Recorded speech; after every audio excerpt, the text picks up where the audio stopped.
This is the iRobot Roomba i7 Plus, the auto-emptying robot vacuum from iRobot. We're just doing an unboxing in this video, but we will be doing a full review and testing, so stay tuned.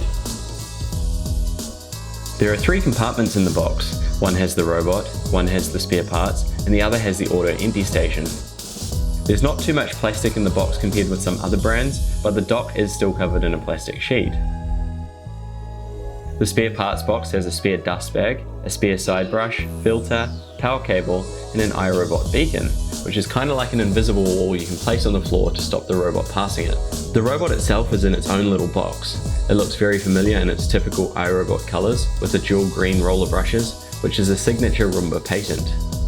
We also have a user manual to help you get started, but the app is all pretty straightforward to get connected actually.